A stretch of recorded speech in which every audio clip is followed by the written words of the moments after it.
I'm Heidi Christopher, mom to three and founder of CrossFlow Yoga. Yoga supported my journey to motherhood, so I created an app to help support other moms navigate their pregnancies with confidence. I was born and raised in Greenwich, Connecticut. My mother was very frugal. I worked as soon as I could, and I've been working ever since. When I graduated from Cornell and came to New York with hopes and dreams of being a Broadway actress, I had a brief stint where I worked at my stepfather's hedge fund because I wanted to save up money for 6 months. I wanted to be able to put all of my focus into acting. And I didn't want to be scattered and worried about how I was going to pay the bills. And then I started booking work.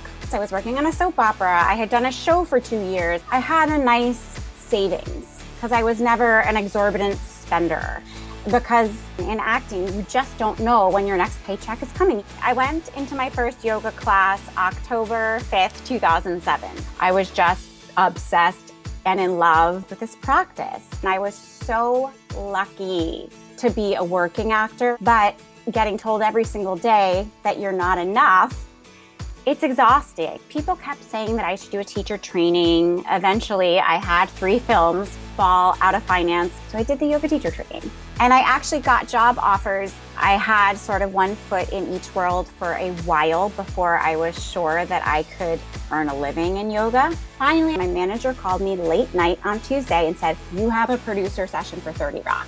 And that was one of the big events in my life that caused me to walk away from a massive paycheck. What I realized was that maybe all these doors in this yoga space were opening for a reason.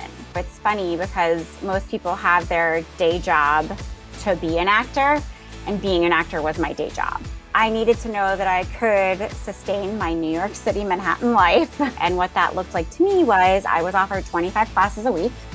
I had a blog on shape.com and I was doing on-camera work for yoga regularly. Building a yoga career, a fitness career, it is being an entrepreneur. You create your finances. For me, I've always based my budget off of the bare minimum. Everything else is great and I can save it. I decided to get pregnant in 2012. Even though I went through multiple IUIs, we had insurance that covered it. And that was the wisest money we have ever spent. I got pregnant late 2014. And the thing that I really didn't expect was I got fired from all of my on-camera jobs. It was a very challenging pregnancy. I had to have multiple surgeries throughout the pregnancies that did involve some bed rest, but I made it work. And I kept teaching basically until the twins were born. I went back to work 6 weeks after they were born. And then I got pregnant with James. Between 2015 to 2017, I was doing on-camera live streams. I remember just getting really irritated that I was shooting all of this content, getting paid so little. And then I made the decision to do my own.